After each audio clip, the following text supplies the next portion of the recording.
Hello everyone. In this PowerPoint video, I will be talking to you about plagiarism, to make sure that you understand what plagiarism is and the different ways that that plagiarism can occur, and how to understand plagiarism to the point where you will not be accused of plagiarizing, or you will not be tempted to plagiarize, especially for an English class. Plagiarism is a serious issue because you are expected to produce works that are of your own intellectual capacity, and originality. And if you are ever caught to plagiarize, um, could undermine the integrity of the course, as well your own integrity as a student. So it is something that we want to warn you about, so that you can make wise decisions. All right, so plagiarism, let's have a historical perspective about plagiarism. Plagiarism as a punishable offense, as we see it today, has not always been stigmatized as such, right?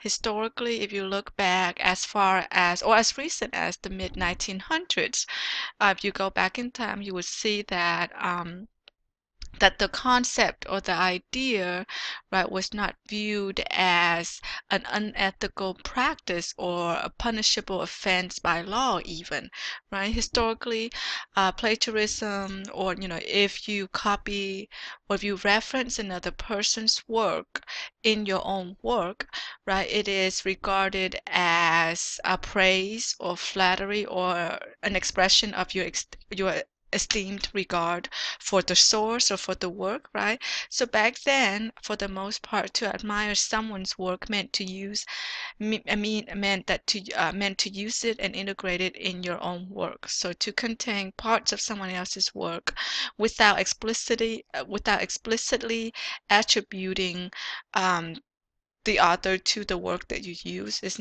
not always been was not always viewed as an immoral or as an unethical uh, practice as it does today. But certainly there were people back then who would raise an eyebrow at plagiarism, right? But but cases of plagiarism or accusations do not usually end up in court or end up in some kind of a legal dispute. Okay, so the point of this historical perspective is to make you aware that people have always used other people's works, and they use them for a variety of reasons. Use them to inspire their own production, to inspire their own output, creative output.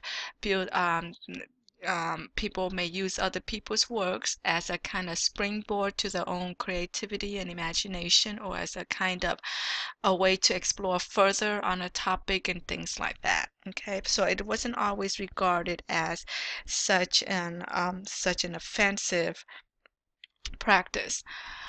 All right, and let's move to this slide. Right, so you've heard the discussion that, historically many people plagiarized, and if you did some research, you'd be surprised at how many people, well-known artists and writers, and other public personas of the past actually plagiarized, right? Some of the names I have here on the slide are Shakespeare.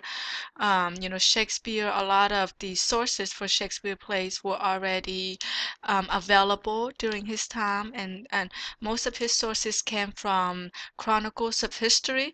So what he did was, he just unpack the story, animate the story, put some life into the story. He dramatized it in a way that, of course, changed, the art forever.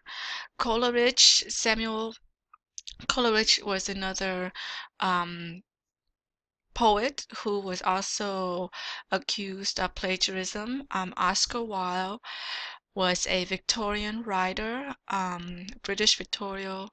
Victorian writer who was, you know, who was widely known to have plagiarized some of his works. Martin Luther King Jr. Was, allegedly plagiarized a chapter of his dissertation. George Harrison from the Beatles was found guilty of plagiarizing a song, right? And many, many other unknown figures throughout the decades, throughout history, and even now, with all of these with all of these information and all of these campaigns surrounding plagiarism, um, people are still finding ways, discreet ways, to plagiarize despite the well-known publicized reputation that could come with plagiarism. People today are still making unwise decisions to plagiarize because they think they can get away with it. Okay, the famous writer, modernist writer T.S. Eliot once said that immature poets imitate and mature poets steal. Right?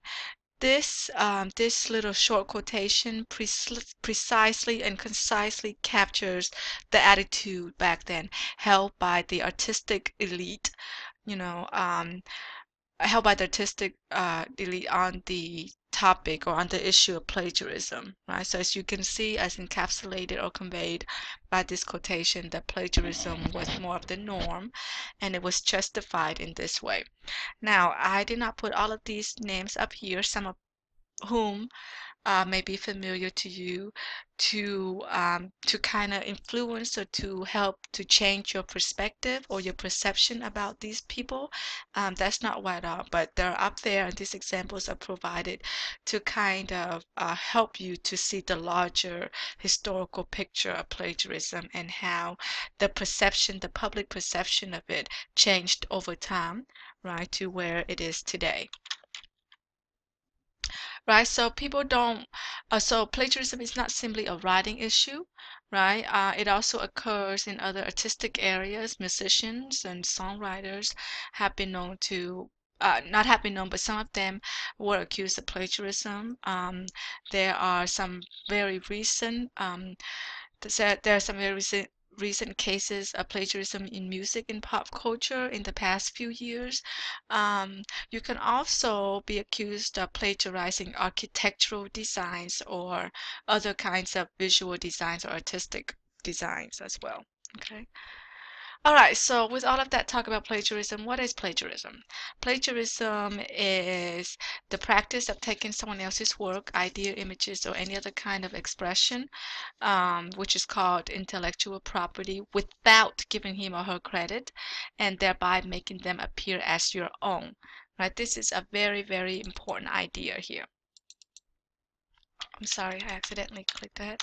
Right, this is a very important idea. It is absolutely okay to use other people's sources, to use sources and to build upon them, to use sources to help you create your own path in um, to help you broaden your own perspective and broaden your knowledge about a topic. As a matter of fact, um, citing other sources and referencing other sources is a normal way of demonstrating in academia your knowledge about the source, and it's also a way kind of to kind of insert yourself or to join an ongoing conversation about a subject or a topic.